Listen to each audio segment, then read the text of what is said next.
Hi friends, welcome back. UPSC 2020 के CSAT के paper को हम लोग डिस्कस कर रहे हैं। एक वीडियो मैं डाल चुका हूँ इसमें 5 बेसिक न्यूमेरिसी के क्वेश्चंस को हम लोग डिस्कस कर रहे हैं इस वीडियो में। और ये पूरी सीरीज में आपको यूपीएससी के सीसैट के पिछले 8-10 साल के सब सॉल्यूशन में डालूंगा अगले कुछ दिनों में, मे भी कुछ महीनों में। हाँ, जितना टाइम मिलेगा उस हिसाब से। लेकिन कोशिश मैं कर रहा हूँ कि आपको शॉर्टकट भी दिखाऊं, सोचने का तरीका भी दिखाऊं, और उसको बैक ट्रैक करके कौन सा थियरी एस्पेक्ट आपको समझना चाहिए ताकि आप उस सवाल को कर पाते, वो भी दिखाऊं। तो चलिए शुरुआत करते हैं आज के इस वीडियो में। जैसा कि मैंने कहा आपसे, आपको मेरी स्क्रीन दिख रही होगी।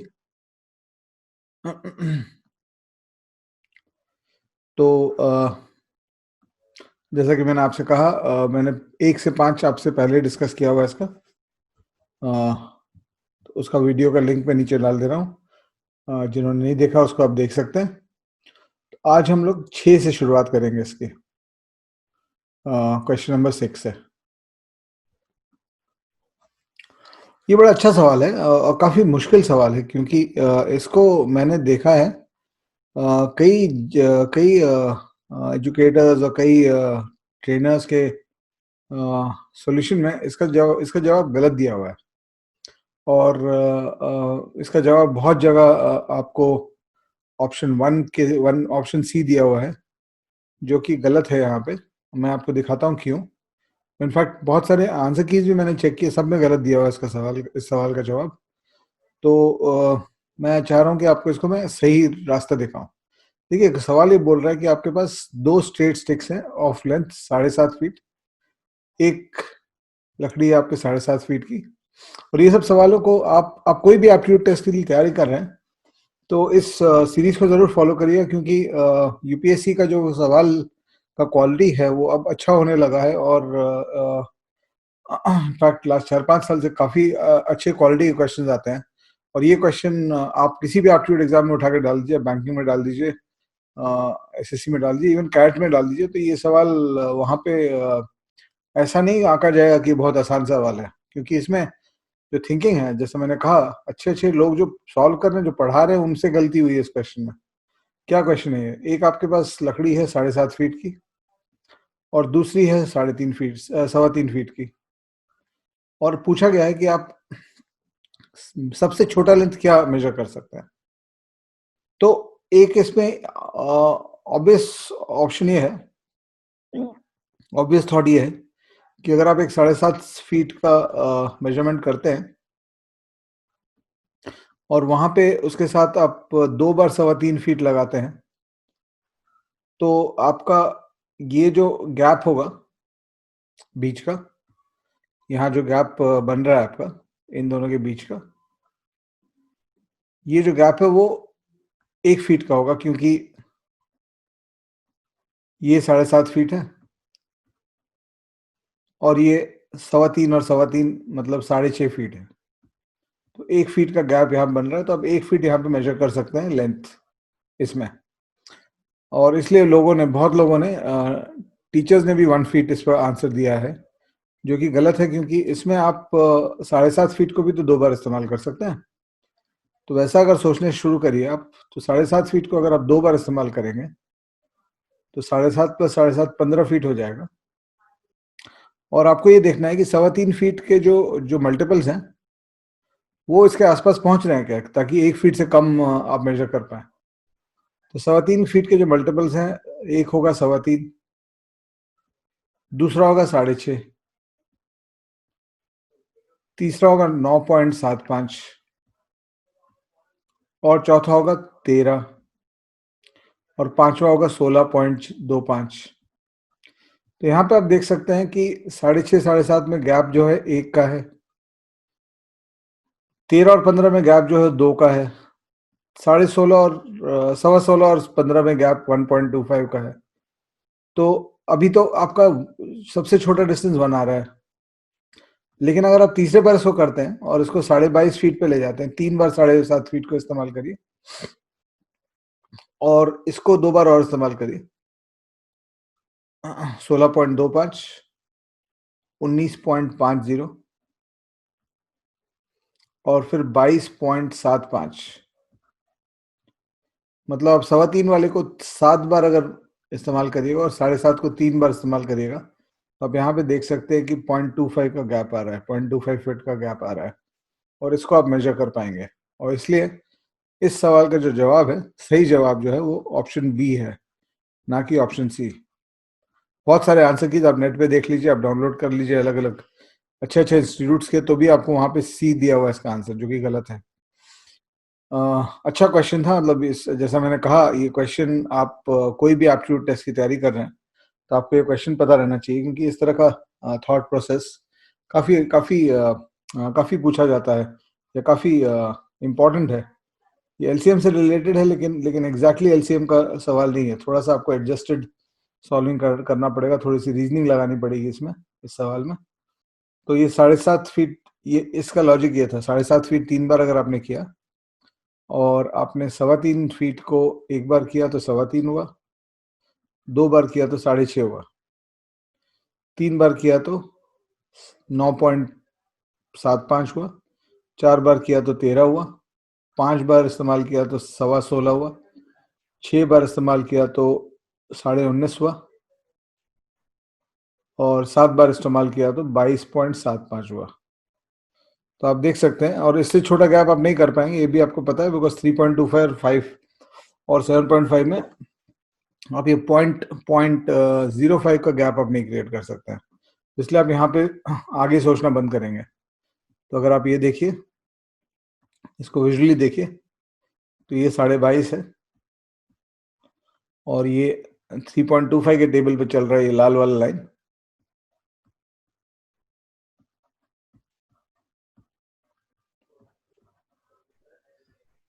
और ये यूपीएससी एस्पिरेंट्स के लिए तो ये काफी डिफिकल्ट सवाल है, बिकॉज मुझे नहीं लगता है कि बहुत ज्यादा लोग इस तरह से सोच पाए होंगे, तो टीचर्स ही गलत बता रहे हैं यूपीएससी वाले इसको।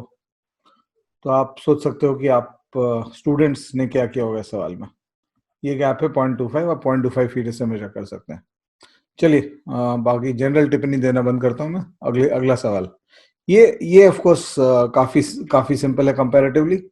इस सवाल में अगर आप देखेंगे क्या हो रहा है, कि आपको दिया हुआ है कि a simple mathematical operation is in each of number of the sequence। आपका एक सीक्वेंस दिया हुआ है 14, 18, 20, 24, 30 और 32, ये आपको सीक्वेंस दिया हुआ है। इसमें अगर एक मैथमेटिकल ऑपरेशन करिए, सब जगह हर केस में एक मैथमेटिकल ऑपरेशन करिए, तो आपको हर केस में प्राइम नंबर मिल रहा है। तो अगर आप प्राइम नंबर्स देखिए 14 के आसपास, 11, 13, 17, 19, 23, 29, 31 एंड सो ऑन, तो आपको बहुत आसानी से दिखेगा कि -1 का ऑपरेशन अगर आप करिएगा हर केस में, तो ये 13 हो जाएगा, ये 17 हो जाएगा, ये 19 हो जाएगा, ये जो है वो 23 हो जाएगा, ये जो है वो 29 हो जाएगा, ये जो है वो 31 हो जाएगा। तो अगला प्राइम नंबर 31 के बाद कौन सा होता है? 31, 33 प्राइम नंबर नहीं होता है, 35 नहीं होता है, 37 प्राइम नंबर होता है। तो प्राइम नंबर सीरीज में 37 अगला नंबर आएगा, और क्योंकि ये -1 करने के बाद आया, तो ओरिजिनल सीरीज में वो नंबर 38 होगा। तो इसलिए इस सवाल का जो जवाब है वो 38 है, ऑप्शन सी। ठीक है, चलते हैं अगले सवाल पे। ये भी अच्छा सवाल है। आप इस सवाल को किसी भी और दूसरे टफर एप्टीट्यूड टेस्ट में भी लगा दीजिए, सपोजिटली टफर एप्टीट्यूड टेस्ट में भी लगा दीजिए, लोगों को लगेगा कि नहीं, कि ये वहां नहीं होना चाहिए। इसमें क्या बोला हुआ है कि एक पेज टोन है एक बुक से, एक किताब से एक पेज काट दी गई है, फाड़ दिया गया, जो कि यूजुअल मैनर में नंबर्ड है। तो किताब जो है वो यूजुअल मैनर में नंबर्ड है। तो किताब का यूजुअल नंबरिंग होता है, जो आप जानते हैं, किताब का यूजुअल नंबरिंग राइट साइड से स्टार्ट होता है 1 से, और 1 के पीछे जब आप इसको मोड़ेंगे तो पीछे साइड पे 2 आएगा, और फिर अगला पेज जो होगा राइट साइड में, अगले अगले अगर इस पन्ने को आप इधर मोड़ेंगे 1 वाला, तो आपको 2 और 3 दिखेगा। और 3 के पीछे 4 आएगा और 4 के राइट साइड में 5 आएगा। तो अगर आप कोई भी पेज फाड़ रहे हैं तो 3 को अगर फाड़ते हैं तो 3 और 4 फटेगा, ना कि 2 और 3। ठीक है, इस तरह से आपको इसको देखना है। और ये बोल रहा है कि the sum of the numbers in remaining pages 195, बाकी पेजेस का सम ऑफ नंबर्स 195 है। तो टोन पेज कौन से नंबर से सजेस्ट कर रहा है? तो इसमें एसेंशियली जो जो लॉजिक है इस क्वेश्चन में वो ये है कि अगर आप इस तरह से सोचते हैं कि आपका पेजेस अगर 1 2 3 4 5 6 है, तो जैसे सपोज अगर आप पेज 6 तक ही जा रहे हैं इस किताब में और 6 पेज पे बंद हो जा रही है किताब, तो जितने जितने नंबर्स हैं उनका सम 21 आएगा। और अगर आप कुछ फाड़ेंगे, 1 2 फाड़िए, इसको फाड़िए, या फिर इन पेजेस को फाड़ लीजिए 3 4, तो आपका जो सम ऑफ नंबर्स है वो 21 से नीचे ही रहेगा। तो इस 21 को मैथ्स में ट्रायंगुलर नंबर कहते हैं। उसका फॉर्मूला होता है 1 to n का। 1 to n का फॉर्मूला होता है n into n plus 1/2। और उसको नहीं भी यूज करिए तो आपको ये भी पता रहना चाहिए कि 1 से 10 का जो टोटल होता है वो 55 होता है, और 11 से 20 का जो टोटल होता है वो 155 होता है। तो 1 से 20 अगर आप पूरा पूरा ऐड करेंगे तो आपको पूरा पूरा अगर 1 से 20 पूरा ऐड करेंगे तो आपको सम 201 210 मिलेगा। तो मान लीजिए इस क्वेश्चन को मैं आपको ये दे के पूछूं कि इस मान लीजिए इस क्वेश्चन में, इस सवाल में मैं इस 195 को काट के इस 195 को बदल के मैं 21 कर देता हूँ। Sorry, the sum of the number remaining pages, मान लीजिए इसको 14 कर देता हूँ। इस 195 नंबर को मैं 14 कर देता हूँ। तो इस सवाल को कैसे कैसे हल करिएगा आप, कि कैसे सॉल्व होगा, कि कौन से पेज कटे तो या कौन से पेज फाड़े गए। तो उसको देखने के लिए आपको ये करना पड़ेगा कि अगर मेरा किताब सिर्फ 1 to 3 तक रहता, या 1 2 3 4 तक रहता, 1 2 3 तक तो रहेगा नहीं, 3 रहेगा तो 4 भी रहेगा। तो अगर मैं कुछ कुछ पेज फाड़ता हूँ तो मेरा टोटल 10 से नीचे आएगा, 14 नहीं आ सकता है। 5 तक रहेगा तो 15 टोटल मेरा है, एक्चुअल टोटल 15 है। कुछ फिर पेज फाड़ूंगा तो 15 से नीचे आ जाएगा, तो 14 आ सकता है, लेकिन -1 आप नहीं कर पाएंगे, क्योंकि कोई भी पेज फाड़िएगा तो आप 1 2 फाड़िएगा या 3 4 फाड़िएगा, तो 15 से 14 आप नहीं आ पाइएगा सम में। तो अगर आप 6 तक जाते हैं 21, 1 से 6 का टोटल 21 है, और तब आप 3 और 4 को फाड़ देते हैं इस किताब से, तो आप देख सकते हो 1 + 2 + 5 + 6 आपका टोटल 14 आ जाएगा। तो ये आपका आंसर रहेगा इस केस में, कि 3 और 4 आपने फाड़ा। तो उसी लॉजिक से अगर आपको 195 के बदले 14 के बदले 195 दिया हुआ है, तो आपको 1 + 2 + 3 करते करते, और जैसे मैंने कहा 1 से 10 55 होता है, 11 से 20 155 होता है, तो आपको ये दिखेगा कि 1 से 20 का जो टोटल है वो 210 है। और आपके पास ऑप्शन जो है फाड़ने के, वो यहाँ पे ऑप्शन भी दिए हुए हैं। 5 6 आपने फाड़ा, तो अगर 5 6 पेज आपने निकाल दिया 210 में से, तो -11 होगा आपका टोटल, तो 199 होगा, 195 नहीं होगा। अगर आप 7 8 निकालते हैं, 7 8 फाड़ते हैं, तो -15 होगा आपका टोटल, -15 होगा 210 में से, तो 195 आ जाएगा वैल्यू, और ये सही आंसर है।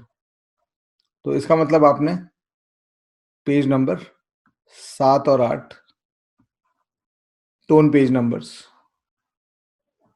the tone page contains which of the following numbers? The tone page contains 7 and 8। ये इस सवाल का जवाब है। अगेन ये भी यूपीएससी में, सिविल सर्विस में जो जो वीकर स्टूडेंट्स हैं, जिनका मैथ्स कमजोर है, बेसिक न्यूमरेसी कमजोर है, उनके लिए तो काफी कठिन सवाल है। तो इसको भी मैं बहुत आसान सवाल नहीं कहूंगा। चलिए अगले सवाल पे चलते हैं। In a class there are 3 groups A B C. 3 group है क्लास में, ए बी सी। ठीक है। One student is shifted from group A to group C. एक स्टूडेंट ग्रुप ए से ग्रुप सी जाता है, and 2 students from group B to group C, 2 student group B से group C जाते हैं, तो इसका मतलब हुआ ग्रुप ए में एक स्टूडेंट कम हो गया। अगर आप ये मान लेते हैं कि ए और बी और सी स्टूडेंट्स है ईच ग्रुप में, तो ग्रुप बी में 2 स्टूडेंट कम हो गए और ग्रुप सी में 3 स्टूडेंट बढ़ गए। ठीक है, तो सवाल यहाँ पे बड़ा आसान सा पूछा हुआ है। सवाल यहाँ पूछ रहा है कि what happens to the average weight of the students of the class। तो क्लास में तो कोई उलटफेर नहीं हुआ है, क्लास में तो वही स्टूडेंट्स हैं आपके, यहाँ देखो या यहाँ देखो, तो सेम स्टूडेंट्स है, तो average weight of the class कैसे कैसे चेंज होगा? तो इस average weight of the class तो सेम रहेगा। ऑप्शन सी इसका आंसर है। इसको आपको एकदम एकदम हल करने की जरूरत नहीं थी। लगने में लंबा लगता है ये सवाल, लेकिन आपको इसको सॉल्व करने की जरूरत नहीं है, तो ऑप्शन सी इसका आंसर होगा। It remains the same. ठीक है, तो अगले सवाल पे चलते हैं। यूपीएससी का फेवरेट सवाल, permutation combination. How many different 5 letter words with or without meaning can be constructed using the letters, all the letters of the word Delhi?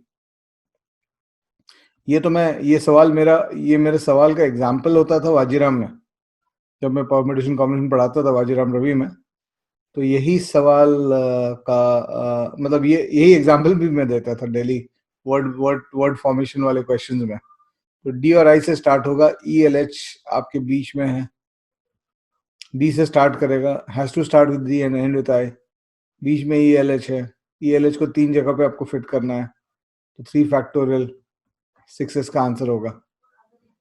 Right, सो इसका आंसर ऑप्शन डी रहेगा। ऑप्शन डी इसका सही answer, सही जवाब है। Option D इसका सही जवाब है।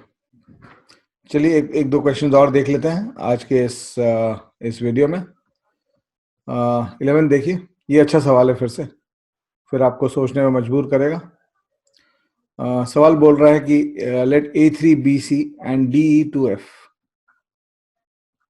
A3BC प्लस DE2F सॉरी, ये आपने ऐड किया, where each letter represents a different digit greater than 3। ये क्रिप्ट अरिथमेटिक का खेल है।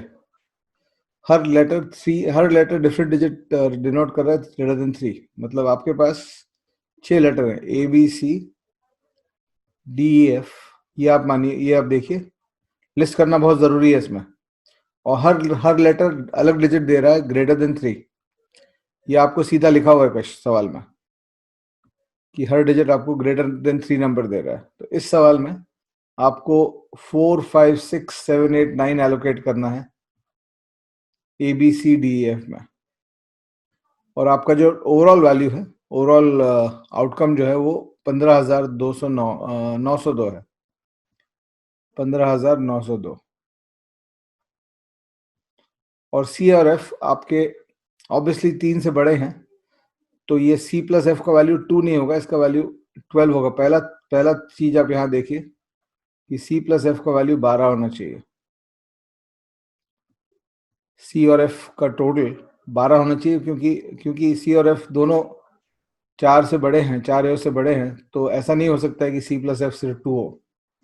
तो सी प्लस एफ 12 होना चाहिए। इसका मतलब 9 + 3 तो है नहीं, 8, 4 या 7, 5 इनका वैल्यू होगा।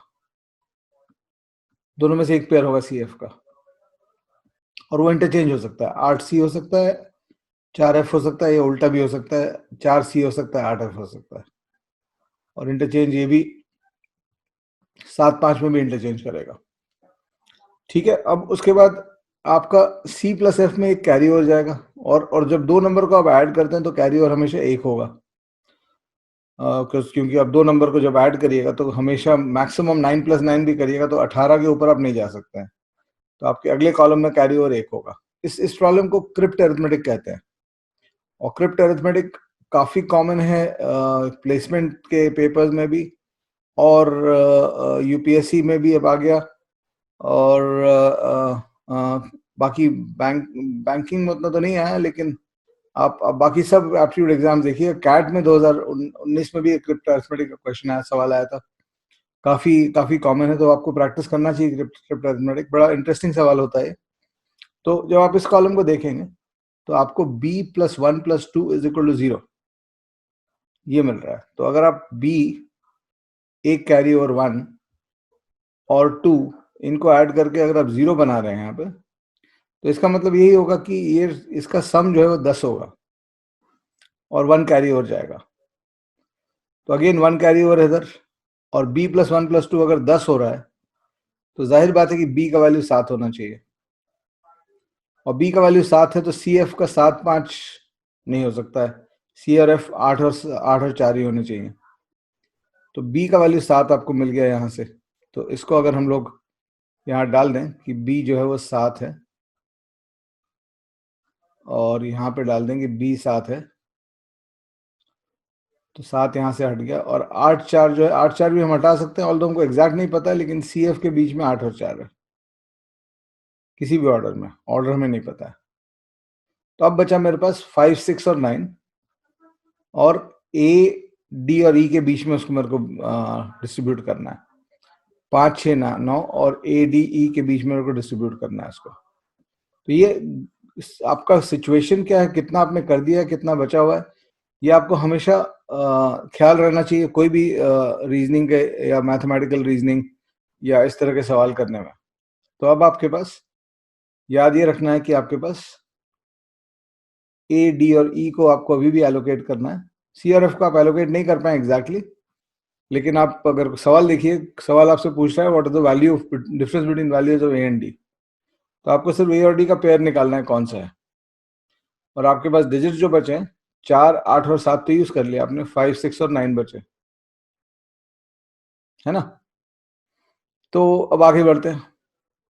तो अगले कॉलम में जब आइएगा तो E आपको मिल जाएगा आराम से। E इसलिए मिल जाएगा क्योंकि 1 कैरी ओवर था, और 3 आपका यहाँ पे, और 3 + E + 1 = 9। ये 19 तो पहुंच नहीं सकता है बिकॉज E का मैक्सिमम वैल्यू 9 ही होगा, तो ये 19 पहुंच नहीं सकता। आपका ये कॉलम एडिशन है इसका, यहाँ पे आप 1 कैरी ओवर है और उसके बाद 3 + E कर रहे हैं और उसमें 1 कैरी ओवर ऐड करते हैं, तो ये 9 बन रहा है। तो ये तभी हो सकता है इन केसेस में जब E का वैल्यू 5 होगा, और इसका मतलब A और D का जो वैल्यू है वो 6 और 9 को शेयर करेंगे। हमको ये निकालने की जरूरत नहीं है कि A क्या है D क्या है, हमको A और D का सवाल अगर देखेंगे हम, तो सवाल में हमको A और D का डिफरेंस पूछा गया है, A और D के वैल्यू नहीं पूछे गए हैं। और जब A और D मुझे 6 और 9 मिल गए यहाँ पे, तो A और D का डिफरेंस जो है वो 3 होगा। तो ऑप्शन C राइट आंसर है इसका। तो चलिए आगे बढ़ते हैं इससे। 11th क्वेश्चन हो गया, 12th क्वेश्चन करते हैं। ये भी आसान सवाल है, इसमें तो कुछ करना नहीं है, कोई 7th स्टैंडर्ड का बच्चा भी सॉल्व कर सकता है। Consider the following sequence of numbers, how many odd numbers are followed by the odd number in the above sequence.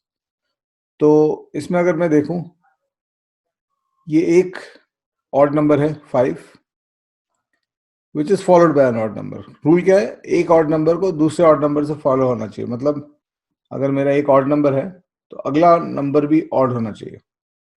तो ऐसा होने के लिए हम दो कंसेक्यूटिव ऑड नंबर खोज रहे हैं। तो अगर आप इसमें देखना शुरू करें, 5 1 पे तो है ये, 4 1 4 पे नहीं है, 4 7 पे नहीं है, 7 3 7 और 3 7 और 3 में ये फिर से आएगा। 7 एक ऑड नंबर है, उसका अगला ऑड नंबर भी उसको फॉलो कर रहा है। 7 और 3 में फिर से आएगा, और उसका 3 और 9 में फिर से आएगा, तो 3 हो गए आपके। फिर 9 8 में नहीं आएगा, 8 5 में नहीं आएगा। आप दो दो डिजिट्स पढ़ते जाइए। 5 7 में दो, जहां पे दोनों डिजिट आपको ऑड मिलेंगे उसका पहला नंबर ये प्रॉपर्टी को फुलफिल कर रहा है। तो 5 7 में आ गया, चौथा हो गया, 4 केसेस हो गए। फिर 7 2 पे नहीं है, 2 6 पे नहीं है, 6 3 पे नहीं है, 3 और 1 3 को फॉलो कर रहा है, odd number following an odd number. ये 5th केस हो गया आपका। और फिर 1 5 में फिर से आपका 5 इज फॉलोइंग 1, तो ये 6 केसेस हो गए। अब इसको जब आप पढ़ रहे हैं तो 5 के साथ ये आप अगले लाइन में गया हुआ है, लेकिन 5 8 आपको पढ़ना है, तो 5 8 में ये नहीं है। और उसके आगे बढ़ेंगे तो 8 6 में नहीं है, दो कंसेक्यूटिव ऑड नंबर्स। 6-3 में नहीं है, 3-8 में नहीं है, 8-5 में नहीं है, 5-2 में नहीं है, 2-2 में नहीं है, 2-4 में नहीं है, 4-3 में भी नहीं है, 3-4 में भी नहीं है, 4-9 में भी नहीं है, 9-6 में भी नहीं है। तो ये क्लियर है कि आप 6 इंस्टेंसेस हैं आपके पास यहाँ पे, जहाँ पे ऑड नंबर को फॉलो कर रहा है। ठीक है, इसका आंसर ऑप्शन बी होगा। फिर ऑप्शन बी इसका आंसर होगा। चलिए फिर आगे बढ़ते हैं। ये इसका आंसर है 6। अगले सवाल पे चलते हैं। ये भी अच्छा सवाल है।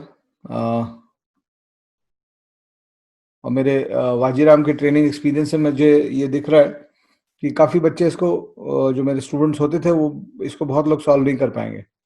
कुछ लोग कर भी लेंगे, लेकिन काफ़ी जो जो थोड़े से कमज़ोर स्टूडेंट्स हैं मैथ्स में, उनको इसमें दिक्कत होगी। सो ये सवाल क्या बोल रहा है? How many integers there between 1 and 100? 1 से 100 के बीच में कितने इंटीजर्स हैं जिसमें 4 एक डिजिट है? डिजिट 4 होना चाहिए, लेकिन डिविजिबल बाय 4 नहीं होना चाहिए। दो कंडीशन था। 4 एक डिजिट होना चाहिए, लेकिन डिविजिबल बाय 4 नहीं होना चाहिए। तो इसमें सबसे पहले आप ऐसे नंबर्स लिख लीजिए, या ऐसे नंबर्स का लिस्ट बना लीजिए जिसमें 4 एक डिजिट है या दोनों डिजिट हैं। तो ये अगर आप देखिएगा, तो हर नंबर जिसमें 4 या तो यूनिट डिजिट में आएगा या टेंस में आएगा।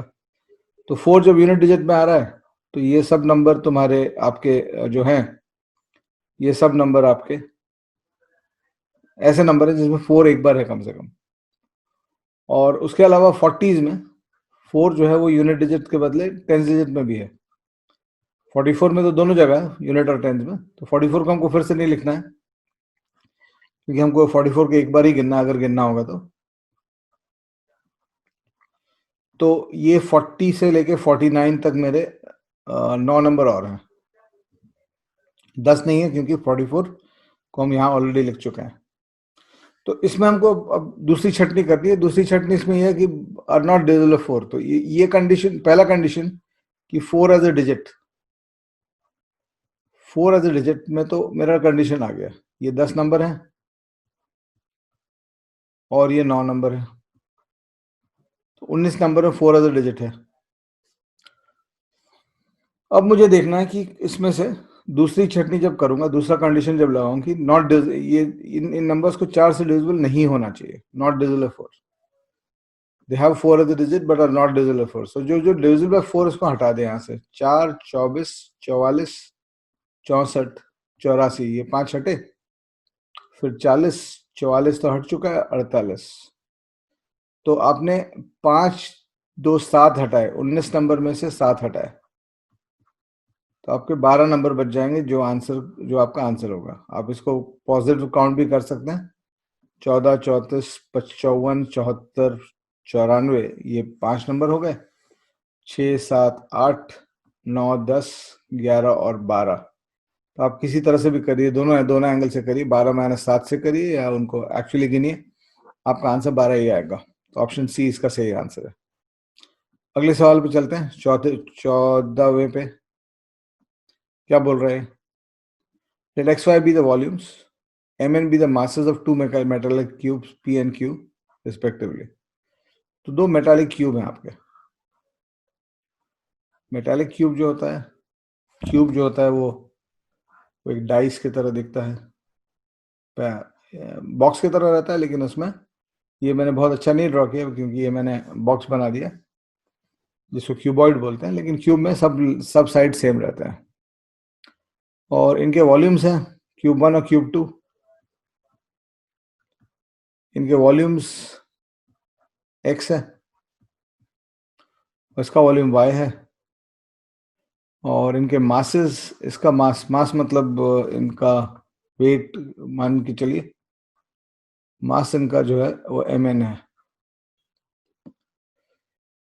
Each side of q is 2 times that of p। तो 2 मेटल क्यूब, ये क्यूब p और q दो क्यूब है आपके।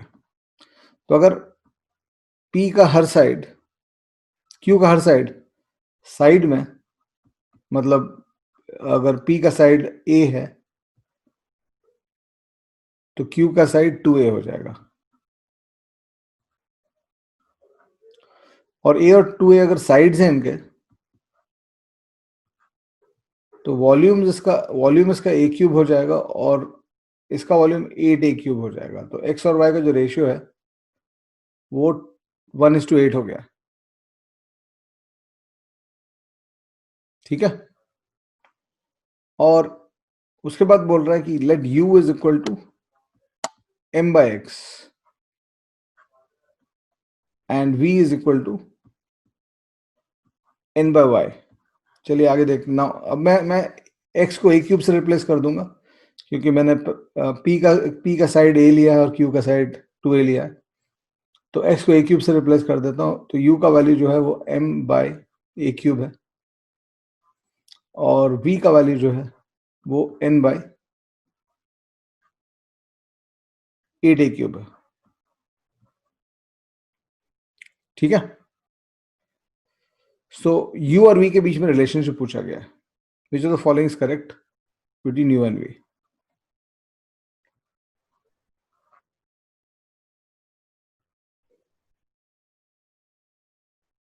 तो इसका जो जवाब होगा ना, देखिए इसमें बहुत सिंपल लॉजिक है कि वॉल्यूम का जो रेशियो होता है दो ऑब्जेक्ट्स का, उनके मास का रेशियो भी सेम रहता है, because mass is basically the weight which depends on the volume only. Weight दो चीज पे डिपेंड करता है, volume into density of material.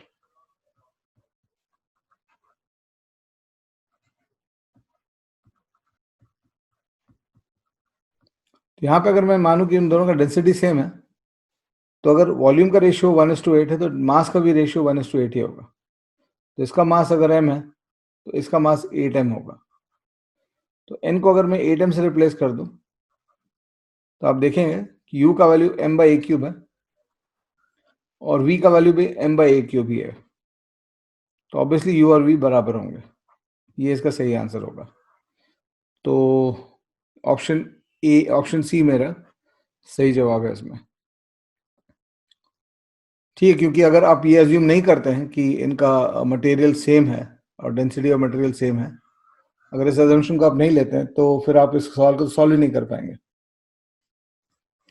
क्योंकि डेंसिटी अगर अलग है तो फिर ये सवाल कैन नॉट बी डिटरमाइंड हो जाएगा। इसलिए मेरा आंसर इसमें सी आएगा। चलिए एक लास्ट सवाल देख लेते हैं आज के लिए। ये सवाल बोल रहा है कि the average age of a teacher and 3 students is 20 years. मान लीजिए स्टूडेंट्स आपके ABC हैं, तो इनका चारों का एवरेज एज अगर 20 है तो इसका मतलब इनका जो टोटल है वो 80 है। ये आपका पहला रिएक्शन होना चाहिए। And all 3 students are the same age, तो मतलब ये t+3a हो गया, तीनों का एज a मान लो, ये 80 हो गया। और आगे बोल रहा है the difference between the age of the teacher and each student is 20। तो टीचर का डिफरेंस एज हमने t लिया है और स्टूडेंट का एज हमने a लिया है, तो t - a = 20 बता रहा है। तो ये आपका सेकेंड इक्वेशन होगा, t - a = 20। तो अब ये बहुत सिंपल है, इसमें आप इसको साइमल्टेनियसली सॉल्व करके t और a निकाल सकते हैं। आपको पूछा गया है टीचर का एज, तो t निकालना है आपको। तो आप या तो 3 से मल्टीप्लाई कर दीजिए इसको, तो 3t - 3a। सेकेंड इक्वेशन को 3 से मल्टीप्लाई कर दीजिए, तो 3t - 3a = 60 आ गया। इसको हटा दीजिए, और जब आप सब्ट्रैक्ट करेंगे, ये फर्स्ट इक्वेशन है आपका और ये सेकेंड इक्वेशन है, 1 - 2 जब सब्ट्रैक्ट करेंगे तो आपको ऐड करेंगे इसको, तो a कैंसिल हो जाएगा। तो यहाँ पे 4t आएगा जो कि 140 है इसका एडिशन, तो t का वैल्यू 35 ईयर्स आ जाएगा। तो ये आपका सवाल क्वेश्चन सी का जवाब है, ऑप्शन सी का जवाब है। So this is the solution. 10 सवाल मैंने कराया आपको, काफी क्वेश्चंस आए थे यूपीएससी CSAT 2020 में बेसिक न्यूमेरिसी पे। और सिविल सर्विस की हिस्ट्री देखिएगा तो शुरुआत में कम आते थे सवाल, जब दिस थिंग, उसके बाद काफी आंदोलन हुआ और यूपीएससी को ने इसको कंपलसरी पेपर से हटा दिया तो जब हटा दिया तो तब उसके बाद उन्होंने फिर अच्छे क्वालिटी के सवाल डालने स्टार्ट कर दिए। इसमें से ये 10 में से मान लीजिए 3-4 सवाल तो बहुत आसान थे, लेकिन बाकी 5-6 सवाल आप किसी और एप्टीट्यूड टेस्ट में डाल दीजिए, इवन कैट में डाल दीजिए, तो आपको पता नहीं चलेगा कि ये सवाल यहाँ का नहीं है। राइट, सो चलिए, कैट में इसलिए बोलता हूँ क्योंकि कैट सबसे मुश्किल का कहा जाता है एप्टीट्यूड एग्जाम में। तो जितने मुश्किल एप्टीट्यूड एग्जाम्स हैं, तो वहाँ पे कैट मान लीजिए, जीमैट मान लीजिए, आप एक्सएलआरए का जो एक्सएटी एग्जाम होता है उसको मान लीजिए, तो वहाँ देखिएगा आप बहुत सारे क्वेश्चन हैं जो वहाँ फिट कर जाएंगे आपके, और वहाँ के कुछ क्वेश्चन यहाँ भी फिट कर जाएंगे आपके। सो इसलिए यूपीएससी में आपको बेसिक न्यूमरेसी को अंडरमाइन नहीं करना चाहिए, अच्छे से पढ़ाई करके जानी चाहिए, क्योंकि अगर आप नहीं कर पाए, उसमें अगर कमज़ोर हैं, तो 33% लाने में भी लाले पड़ जाते हैं। ठीक है ना? तो फिर मिलते हैं आपसे अगला अगला वीडियो लेके। ज़रूर लाइक करिए, कमेंट करिए, शेयर करिए इन वीडियोस को, और मेरे चैनल को अरुण शर्मा एकेडमी, और मेरा अरुण शर्मा माइंड वर्क्स दूसरा चैनल है, उनको ज़रूर सब्सक्राइब करिए। और बहुत सारी चीज़ें मैं लेके आ रहा हूँ आपके लिए यूट्यूब पे। अभी के लिए bye bye, thank you everybody.